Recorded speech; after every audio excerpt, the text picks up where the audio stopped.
Welcome. My name is Jennifer Roeder. I'm a communications consultant for APFED, and I'll be moderating today's webinar.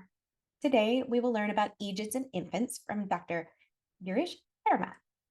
Dr. Hiremath is a board-certified pediatrician and pediatric gastroenterologist. He leads Vanderbilt's multidisciplinary pediatric eosinophilic gastrointestinal disorders EGIDs program, which focuses on providing clinical care to EGID patients and serves as a referral center for patients living in the southern region. His interactions with EGID patients informs his translational research. Dr. Hiremath has been conducting eosinophilic esophagitis research for more than 15 years. Welcome. Thanks, Jennifer. I want to thank APFED for this wonderful opportunity to discuss EGIDs in infants. Let me share my slide. Thank you so much, as I said, and welcome to everyone wherever you are. Season's greetings to you all. These are my disclosures, but they really will not have any impact on what I am discussing today. The objectives for today's webinar will be to understand the presentation of eosinophilic esophagitis, eosinophilic gastritis, enteritis, and colitis in infants, how to differentiate these conditions from other similar problems, the diagnostic and treatment options, and future directions. As you will hear throughout the talk, you'll hear the word eosinophil many times. So I thought it might be worthwhile just discussing what eosinophils are. These are a type of white blood cell, and they are there to exert homeostatic role in the GI tract, and they provide protection against parasites and bacteria. A certain level of eosinophils in the GI tract can be normal, except for in the esophagus, and we call that as a physiologic levels. And we'll see how this is important when we go down the line. However, when you have excessive number of activated eosinophils in the GI tract, this can promote disease pathology and tissue damage. And this is where the term eosinophilic gastrointestinal diseases, or EGIDs, comes in. So the EGIDs can be primarily classified as primary EGIDs or secondary EGIDs, secondary to some other conditions or diseases. So what we'll focus today is on primary EGIDs. So we'll essentially be focusing on primary eosinophilic esophagitis, primary eosinophilic gastroenteritis, gastritis and enteritis separately, primary eosinophilic colitis. So just a pictorial representation of when we say primary EGIDs, we are talking of eosinophils in the food pipe, and that part is called eosinophilic esophagitis. In the stomach, it's called eosinophilic gastritis. In the small intestine, it's called eosinophilic enteritis. In the large intestine, it's called eosinophilic colitis. Again, as the small intestine is really long, it can be further subclassified as eosinophilic duodenitis when it's affecting the duodenum, jejunitis, and ileitis. It's not always segmental. You can have multi-segments involved. So you can also have eosinophilic gastritis and enteritis together, or you can have enteritis and colitis. However, the consensus is not reached whether to consider eosinophilic gastritis with esophageal involvement or eosinophilic gastritis and EOE. Now again, that was by the segments in the GI tract. Now within the GI tract, you can have different layers, such as mucosa, submucosa, muscularis layer, and the serosal, or the outer layer. So the eosinophils can affect each of these layers. So it's more like a crisscross table where you have different sites within the GI tract, and within each of the sites, you can have different layers. So eosinophils can affect any of these layers in any of these sites. But for most part today, we'll be discussing involvement of eosinophils in the mucosa, the superficial layer of the GI tract. So how do we diagnose EOE? At this time, a lot of emphasis is on number of eosinophils, but in the background, in the scientific community, there is a lot of discussion of whether Eosinophils are the only features that we need to focus on? Are there other features that can be more helpful in identifying or confirming the diagnosis? But to keep this discussion simple and straightforward, um, EOE or eosinophilic esophagitis, you need to have a threshold of 15 or more eosinophils per high power field in the biopsies that we look under the microscope. Similarly, the gastritis should have more than 30. Eosinophilic enteritis in the terminal ileum, that's last part of the small intestine, should have more than 60. Cecum or the ascending colon is the first part of the large intestine, which should have more than 100. And then the transverse and the descending colon about 80, and the sigmoid colon and rectum need to have more than 60 eosinophils per high power field in their biopsies. So once we know this in the background, we want to see what is the burden of these eosinophilic GI diseases worldwide and in the US as well. So the global incidence of EOE, which is by far the most well-studied eosinophilic GI diseases, um, is actually increasing over time, as you can see here in this chart. And at present, the global incidence is about 5 per 100,000 inhabitant years. And the prevalence or the total burden is about 40 per 100,000 inhabitant years. Likewise, in the US, the burden of EOE has also been increasing. As you can see, it has increased in all age groups and in both male and female. And it is also beginning to be reported from pretty much all over the country. There used to be a time when we would say EOE is 1 in 2,000 individuals in the US. Now it's come down. The prevalence is now increased to 1 in about 700 individuals in the US. So now coming to the non-EOE EGIDs, there was very recently a meta-analysis published of almost 13,000 subjects, where they sought to understand the prevalence of non-EOE EGIDs in subjects presenting with GI symptoms in a clinic setting. Overall, there were about 2% of individuals who presented with GI symptoms to a clinic were found to have non-EOE EGIDs. This was mostly in the adults. They didn't have enough data to look into the pediatric population per se. And it was understandably much higher in the developed countries, which was about 2.5% compared to about 1.5% in the developing countries. Likewise, non-EOE EGIDs in the United States has been increasingly recognized. As you can see here, through the years, the number of diagnosed individuals have gone up, and it's also going up by each subset of the eosinophilic GI disease. Now, with this in background, we want to understand what causes or what are the underlying mechanisms for these eosinophilic GI diseases. I think there's a key concept that we need to understand so that we can kind of understand this disease better and try and manage it better. Most of the literature suggests these diseases are driven by allergic response to either foods or aeroallergens. So you can have two types of response to foods. You can have a toxic reactions or a non-toxic reaction. These non-toxic reactions can be non-immune mediated, such as you have lactose intolerance, or it can be mediated by allergies or immune response. So these immune mediated responses can be IgE mediated, such as food allergies, non-IgE mediated, such as FPIs, which we'll briefly touch on as we move forward. And somewhere in the middle lies our eosinophilic GI diseases. And as we discussed earlier, it can be primary or secondary. Of the primary ones, obviously, you have EOE and you have non-EOE EGIDs, which are kind of defined by the area that's involved. So this will be an important thing to understand, because a lot of our management protocols will also kind of rely on understanding this particular slide.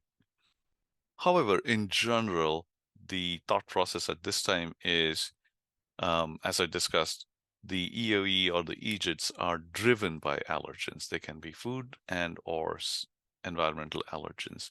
And there is a primary role for epithelial barrier break, wherein the allergens can go in and cause a massive, what we call as T helper 2 kind of a response.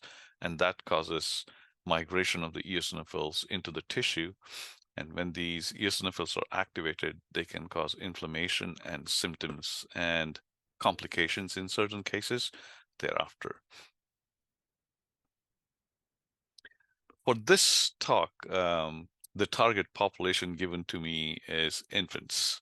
This is just a very simple illustration of how we define infants. Infants is essentially a time frame between 2 months of your life to 12 months of your life.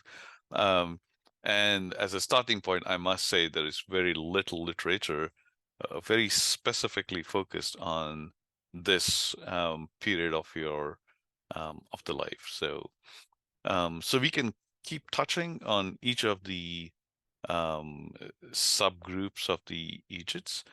By far, we have most information with regards to eosinophilic esophagitis in this age group.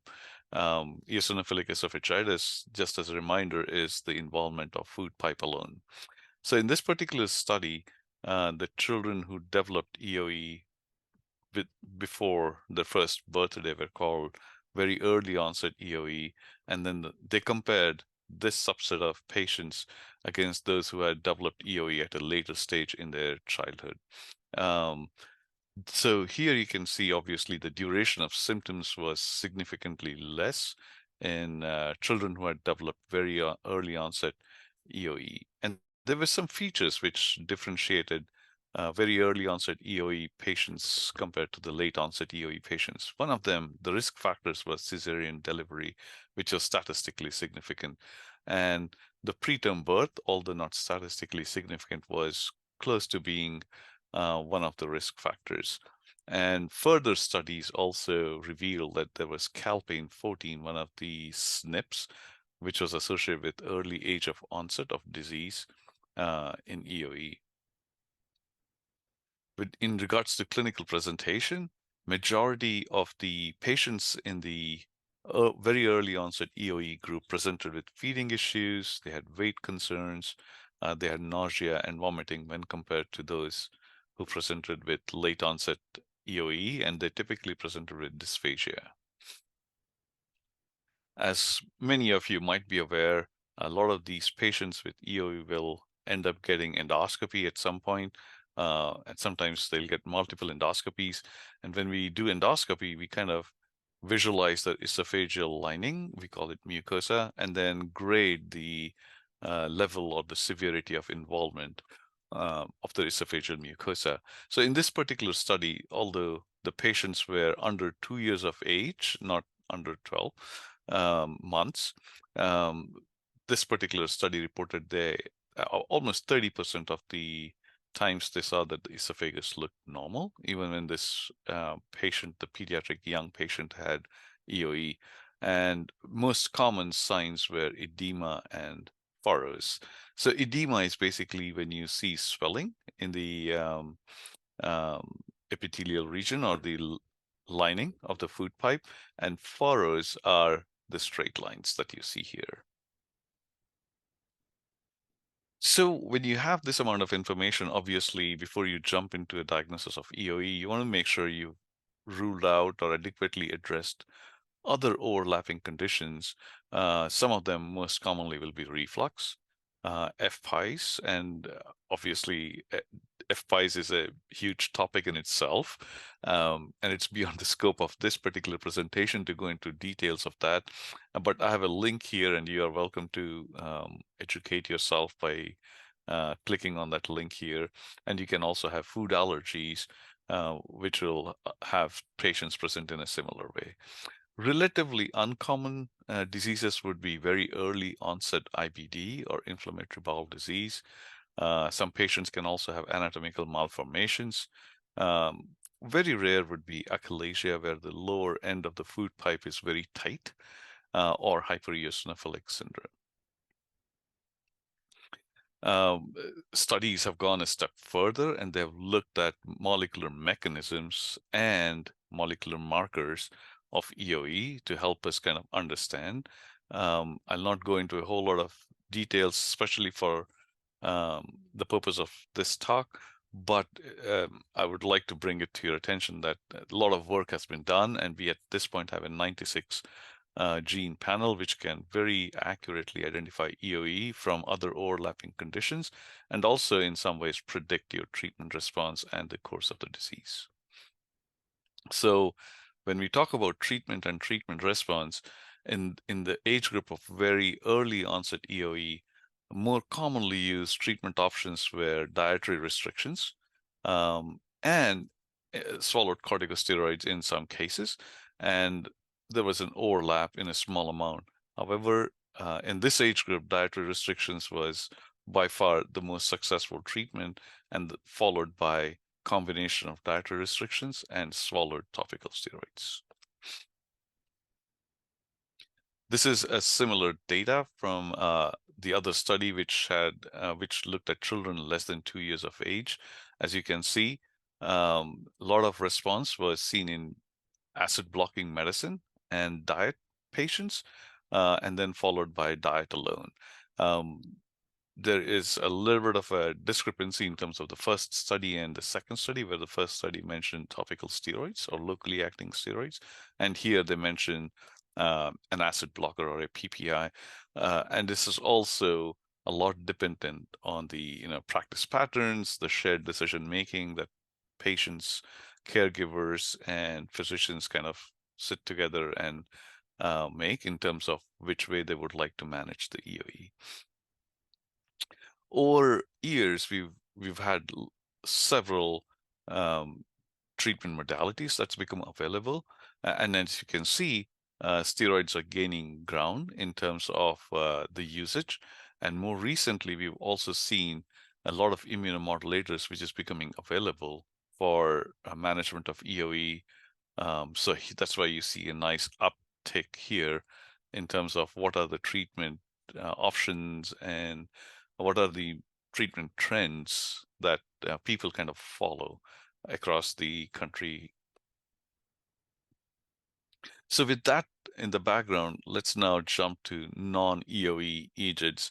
I made this a separate group because there is not a whole lot of work done in general for non-EOE EGIDs and specifically in infants.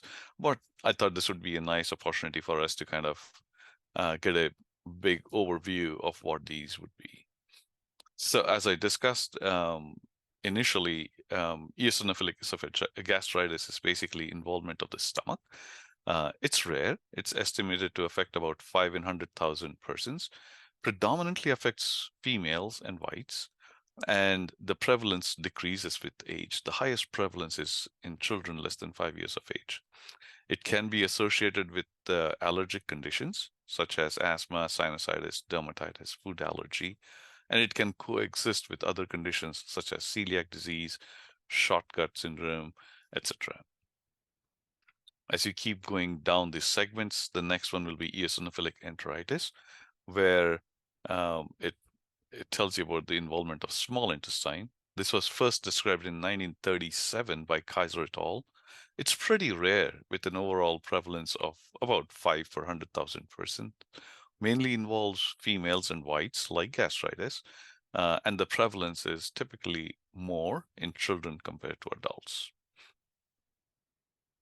And the last component of that is eosinophilic colitis, where your large intestine is involved. This by far is exceptionally rare. It's thought to affect about 2 in 100,000 persons. It is also associated with allergic conditions. It can present in infancy, typically before 6 months of age. And the classic risk factors include exposure to soy and or cow milk, proteins through breastfeeding or formula. The clinical features can be pretty overlapping for each of these conditions.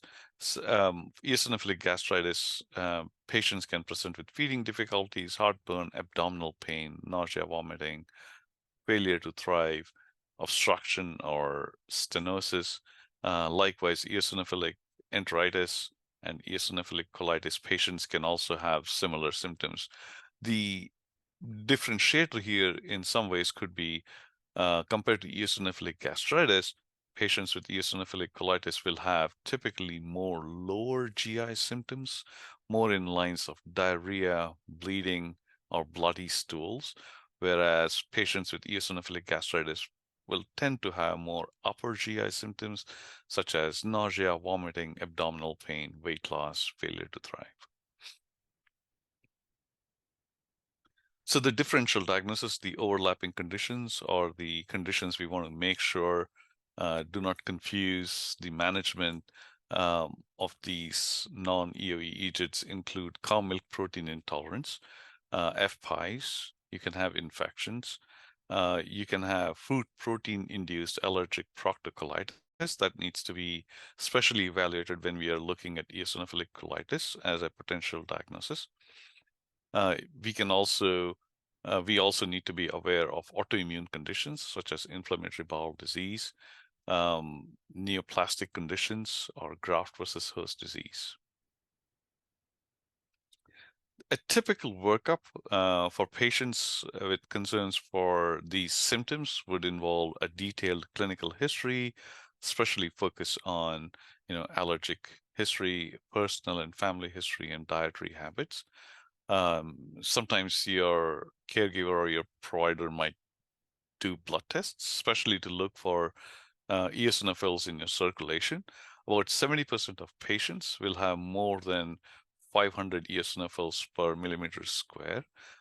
This is transient and it can be reflective of flares of eosinophilic enteritis, but it may not be seen in about 25% of patients. Therefore, it's not very helpful, but when present, it can be useful in terms of diagnosis or managing the disease. Some patients might also have very high levels of eosinophil count in the blood. In a situation like this, you want to kind of consider in your mind if this patient has serosal disease. If you might recall of the 4 layers of the GI tract that we discussed about, the top layer was the mucosal layer and the lowermost or the deepest layer was the serosal disease. If somebody has really high eosinophils in their blood circulation, you might want to consider that as the origin or that as a form of disease.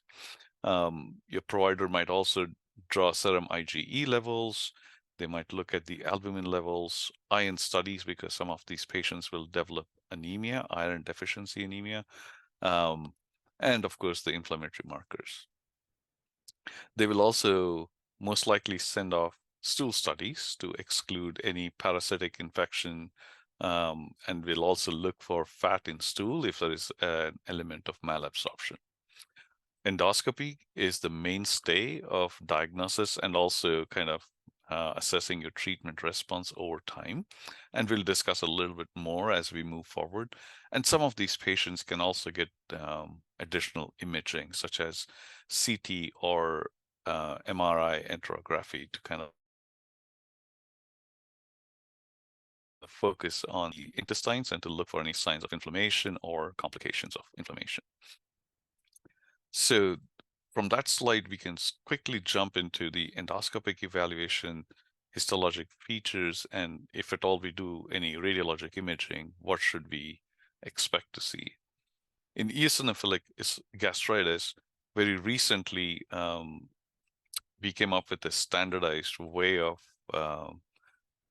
rating the severity of endoscopic features in the related to eosinophilic gastritis. We call that EGIDs, and you can have a maximum score of 46. So we look at erosions or ulceration. We look at granularity of the esophageal mucosa, any raised lesions, redness, friability, fold thickness, and or pyloric stenosis, which is one of the complications of eosinophilic gastritis. Of these, very commonly we will see erythema, and we'll also see some erosions and raised lesions. Eosinophilic enteritis, likewise, you can pick up through an endoscope if you're able to access that area through a conventional endoscope. Sometimes You can also do an extended endoscopy, which we call as an enteroscope, or you can also do PillCam to kind of visualize the areas with inflammation. Although with PillCam, you may not be able to sample the tissue. Eosinophilic colitis, likewise, can be a full colonoscopy or a flexible sigmoidoscopy, and you'll often see these red erythematous spots, or you can see ulcerations or thickening of the folds. And you look under the microscope, the biopsies, you will see infiltration of number of eosinophils with architectural changes. Sometimes these patients can also end up getting a CT or an MRI, and you'll typically see the thickness and the involvement of the lumen in the GI tract. So a lot of study has been done in terms of identifying markers for these diseases, and much of this has been done through the consortium. Some of you might be aware of Seeger. So in one of the studies for eosinophilic gastritis, the tissue RNA and blood sample from 185 subjects in the Seeger database was analyzed. They developed molecular diagnostic panel, and then they evaluated the merit of the diagnostic panel. Of the tissue-based molecular panel, they found 18 significant genes which were diagnostic, which helped to monitor the disease activity and help better clarify the diagnosis when they were ambiguous in terms of clinical presentations. And it also correlated with the histology and endoscopy. They were also able to develop a panel of blood-based biomarker, wherein they had 4 significant genes, 4 significant proteins, which could be assessed in the blood. And this also reflected the histologic changes in the stomach. Likewise, more recent work has shown that you can differentiate eosinophilic colitis from inflammatory bowel disease, and that eosinophilic colitis is an entity by itself. This again was a study done by Seeger investigators, where they collected samples from across the US. It was all colonic biopsies. They did the gene expression or RNA sequencing, and then the histology, and then through different analysis and functional analysis pathways, they were able to identify that eosinophilic colitis is an entity in itself and can be differentiated by forms of inflammatory bowel disease, such as ulcerative colitis or Crohn's disease. So with this in background, obviously the next question will be, how do we treat non-EOE EGIDs? As we discussed, there's a lot of interest now being focused on non-EOE EGIDs, because in general, I think we understand, we think we have a reasonable understanding of EOE. So now the focus is switching to non-EOE EGIDs.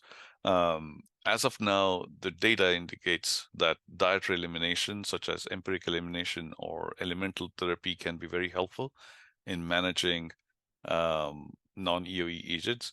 And there are pharmacologic agents, such as proton pump inhibitors, locally acting steroids in extreme cases, or in cases with a lot of symptoms. Some providers have considered systemic steroids. There are immunomodulators, and more recently, we've started using some of the biologics or the monoclonal antibodies, which have been approved for EOE, but also are now being tested for eosinophilic gastritis in particular. So as such, you can see the trends for therapeutic management of non-EOE EGIDs has kind of skyrocketed here in terms of monoclonal antibodies. But the diet and the immunomodulators are probably still being tested, but have not gained as much traction as the biologics. We are learning all the time. So based on our cumulative data and the evidence that we have, there are some emerging concepts. These are very early days. We still need time to kind of let these concepts be tested out. Um, the natural history of eosinophilic enteritis, and this could pretty much be applied for uh, most of the EGIDs, tends to be somewhat reflected in this illustration here. You can have one flare and then just be fine for the rest of your lifetime. You could be one subset of, you could belong to this subset. The other subset is where you'll intermittently keep having flares, but you'll always revert back to the baseline in between the flares. So that's another disease phenotype. And then, of course, the most severe version would be you have a flare and you never revert back to the baseline, but you continue to have severe disease. So this is our early understanding of the natural history. More specifically, this is for eosinophilic enteritis, but in my mind, I think you can pretty much apply it to most of the EGIDs.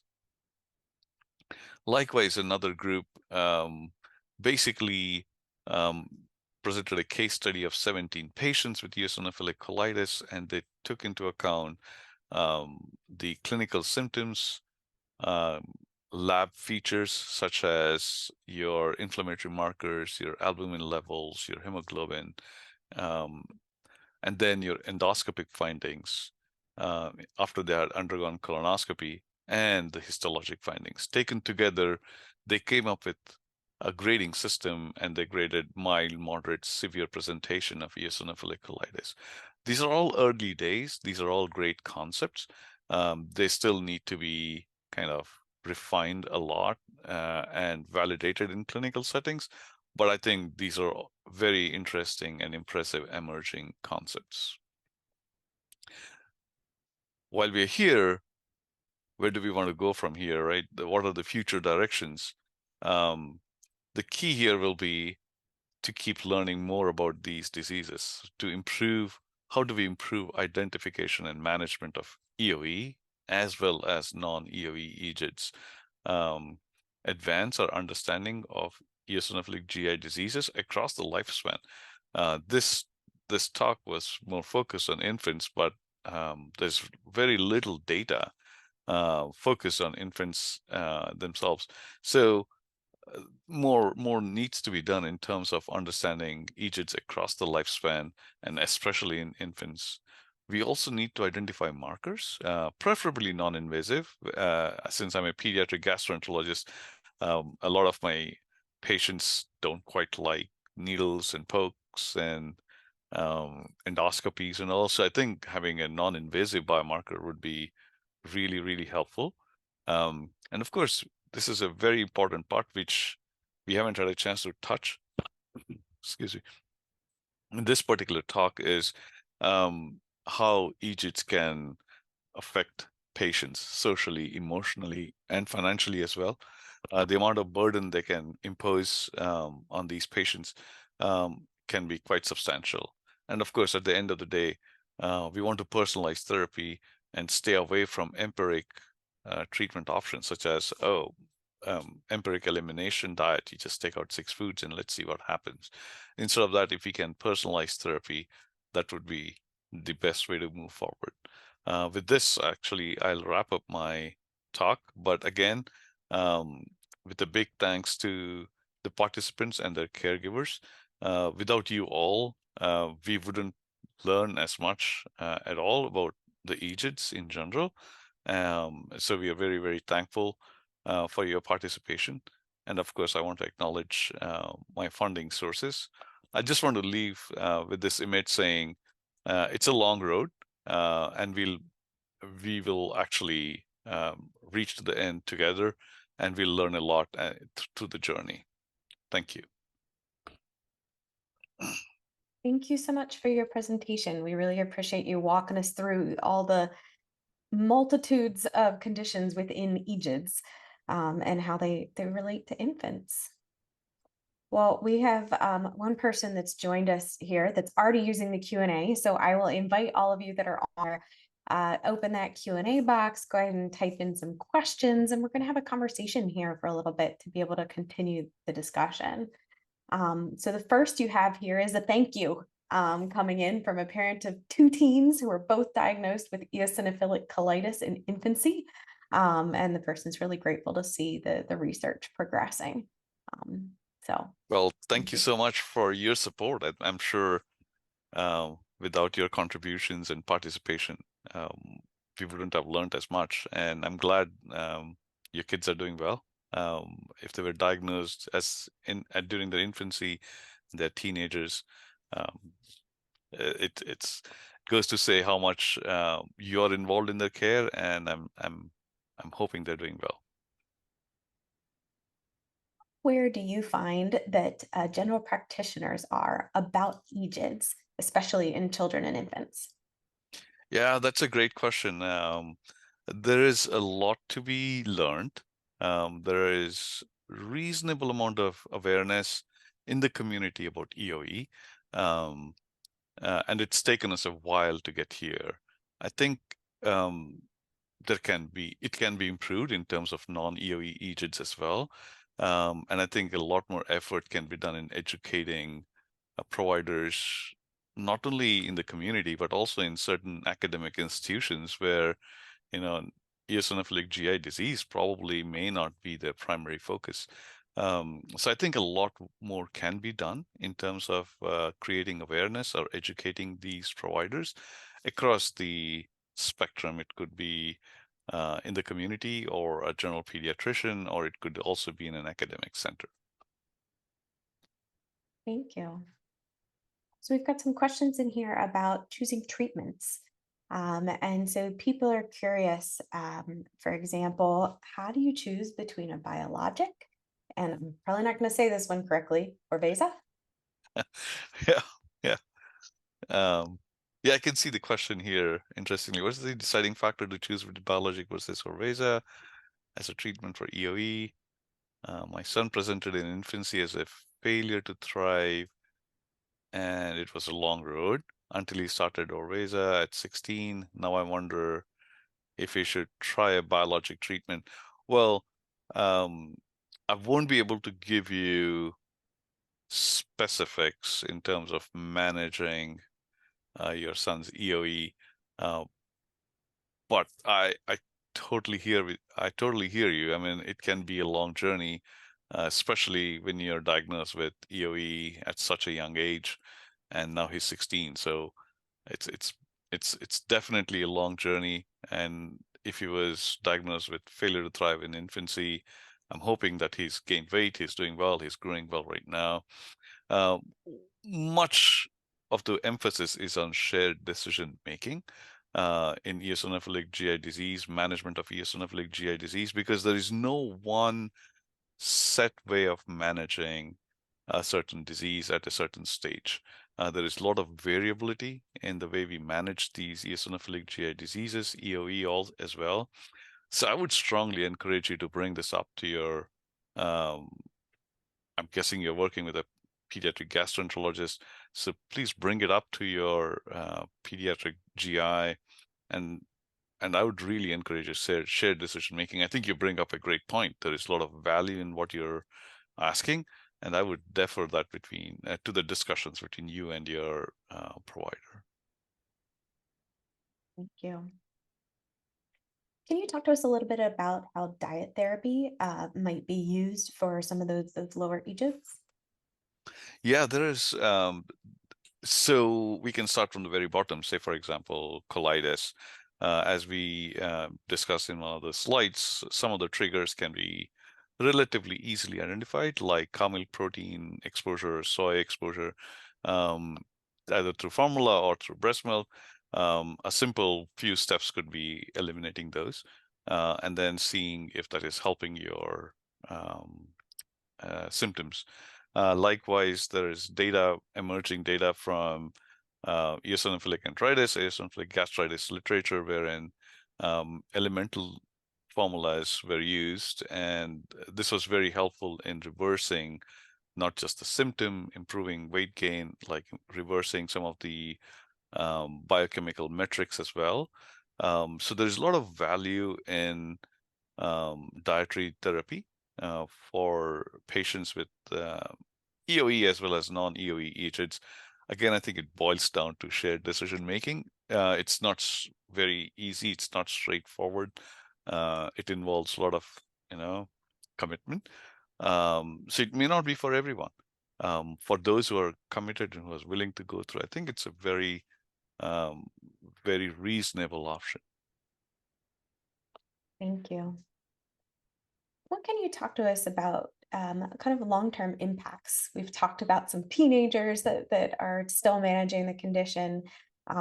When you look at non-EOE EGIDs, such as EON or EOC, what are some of the long-term consequences? Yeah. So the good news is these, at least EOC, can be more or less a self-limiting condition, especially when you see in infancy in that age group. Typically, by 1 year of age, about 80% of the patients do well. And by the end of the first decade, most of them have kind of improved with little to no residual um, problems. Again, there's always this question in clinical practice and also in the literature as to, is eosinophilic colitis the beginning of inflammatory bowel disease, IBD? Um, but the study we did through Seeger samples kind of helps us understand they're two separate entities. But again, in the clinical practice, we do see some overlap, which needs to be kind of more teased apart. In terms of eosinophilic enteritis, these are also self-resolving, self-limiting, but then you can also, if poorly controlled, can go ahead and develop more severe complications. One that would be the more long-term concern would be strictures or narrowing leading to obstruction.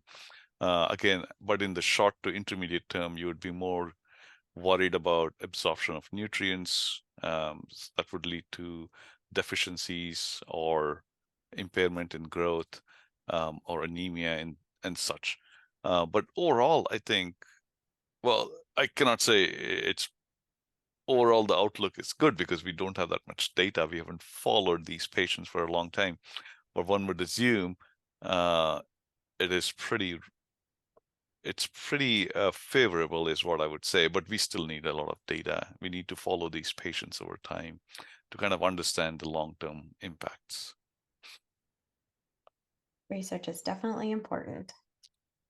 So, if any of the patients and caregivers that are listening to us today are suspecting challenges or EGIDs, what kind of questions should they be asking their doctors? Um, Obviously, we can start from the very beginning as to how confident are you about this diagnosis? Is there anything else that needs to be worked up or evaluated for? You obviously don't want to over-treat, over-manage, or under-manage the existing condition. So that'll be important. And once that's done, I think I would strongly encourage caregivers, patients, families, I mean, that side of the caregivers to be very actively involved in management of the condition itself. Because I'm a pediatric gastroenterologist, I often interface with parents as well, in addition to the child. So that's why I always bring this up. So shared decision making is essential. As you grow up, you're an adult, you make your own decisions, but I would say taking ownership of your disease will be very, very important. Sticking to the treatment plan will also be very, very important. So, and also kind of understanding um, as to what the long-term complications might be. So that'll also kind of help you stay on track with your treatment, um, periodic investigations. A lot of these patients, especially the ones with EOE, have to undergo frequent endoscopies to either monitor the disease and or assess the treatment response, which is not the ideal scenario. Um, but those are the kind of questions you need to be discussing. That's where you need to be involving yourself, having shared decision making and discussing with your providers. Yeah. Circling back a little bit to diet therapy, some patients with different EGIDs end up using elemental therapies. Can you talk a little bit about the options and when elemental therapy might be used? Yeah, that's a great question. So elemental therapy by far from the available data has shown to be the most effective way of treating, especially the EOE patients, and also emerging data for the other non-EOE EGIDs as well. It's very helpful. Um, when so there are certain scenarios where I would be a little hesitant in making huge dietary changes. Is, say for example, there's a patient who is already failing to thrive. In a patient like that, elemental therapy or dietary elimination therapy may not be the best choice. Um, so likewise, on the other side, there are enough patients I've seen who are very motivated to kind of stick to the elemental therapy, even though it may not be the most palatable formula or most um, easily managed intervention to fit their lifestyle. So, for example, if somebody needs a NG tube to administer the formula in a teenage patient, that may not be the most well received thing, especially if you're going to school and all that stuff. So, I think at the end of the day, it has to be um, kind of customized to each and every patient and their situation. But the available data says elemental therapy is by far the most effective treatment, obviously, if done well and if there is a high level of compliance. So, one participant here is curious about can elemental diet products be used to help with a flare up? Great question. I don't know if you've specifically looked at that. I know from the IBD literature, um, exclusive enteral nutrition has been used to induce remission, kind of maintain the remission, and also help during the flare-ups. I'm not quite aware of specific um, trials or studies which have been done in EGIDs wherein you used elemental therapy for flare-ups. I think it would begin from the very basic question: how do you define a flare-up for um, EOE or non-EOE EGIDs? What is a flare-up? I think you'll have to initially address that question, and from there, I think you will have to time the intervention of elemental therapy in such a way that now you're able to put in that intervention and follow the outcomes over time. Say, for example, you have diarrhea, you switch to elemental therapy. After so many days, the diarrhea resolves. And now you attribute the diarrhea to an eosinophilic enteritis flare. Um, and you've ruled out everything else that can also cause diarrhea. That kind of a data would be more helpful to kind of tease out the impact of elemental therapy on a flare for eosinophilic enteritis.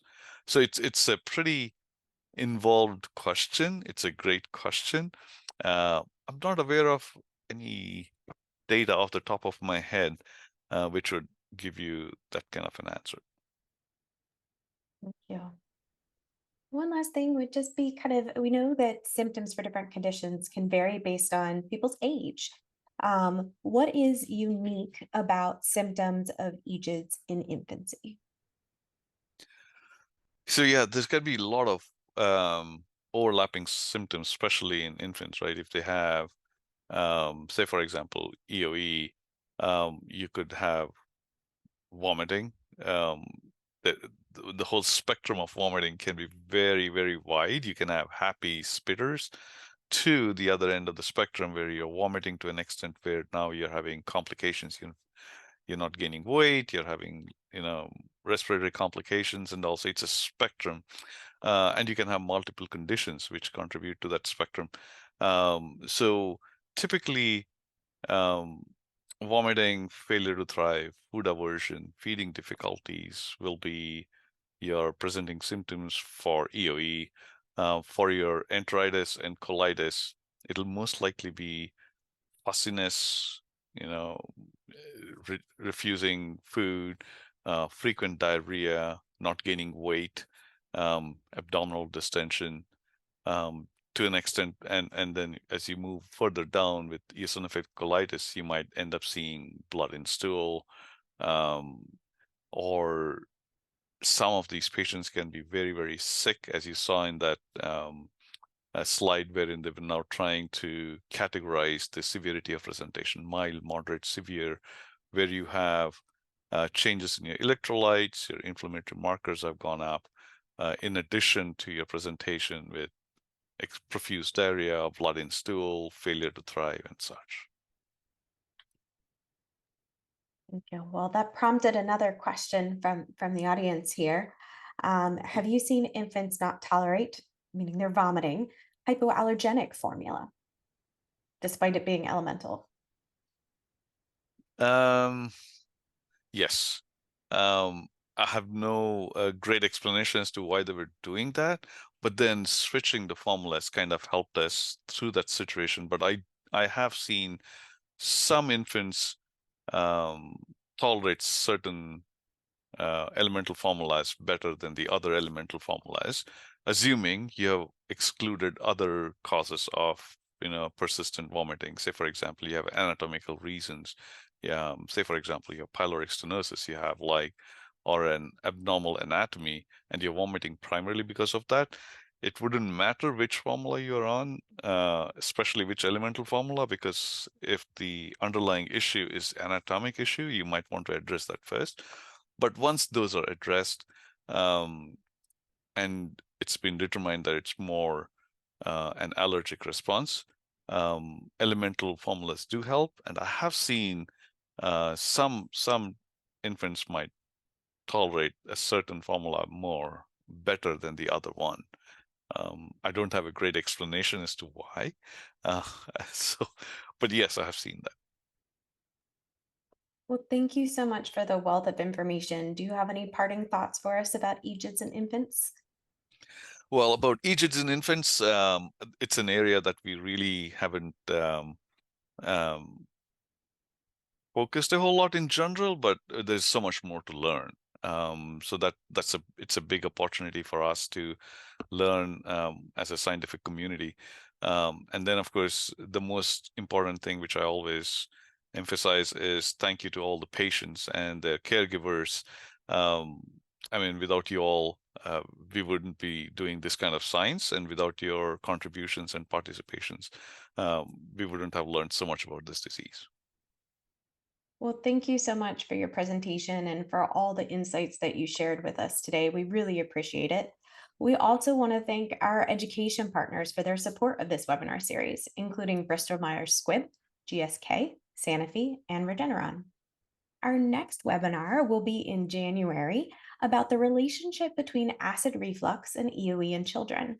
Please join us on January 15th at 12 o'clock with Dr. Syverson. You can register for this webinar and more at apfed.org/webinars. Another great opportunity to continue learning about eosinophilic disorders is our annual patient education conference, EOS Connection. Our 2024 event was held in Washington, D.C. And yes, those dates are in July and it is December, and I'm still talking about it because our session recordings are available to watch on demand. You can register for free virtual access at apfed.org/conference. You can also continue learning more about eosinophilic-associated diseases by subscribing and listening to our podcast, Real Talk Eosinophilic Diseases. In the latest episode, we talked with Dr. Dan Adkins about the evolution of EGIDs. You can find the episode at apfed.org/podcast, as well as on Apple Podcast, Spotify, Audible, and more. Also, check out there, you'll find a prior episode from Dr. Hiremath on our podcast.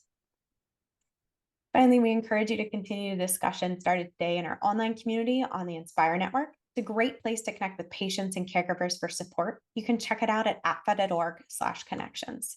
So thank you again to everyone for joining us today for APFED's EOS Support webinar series. If you have a question that did not get answered, please email mail@apfed.org. I hope everyone has a great afternoon. Thank you, Jennifer. You too. Thank you. Bye-bye. Bye-bye.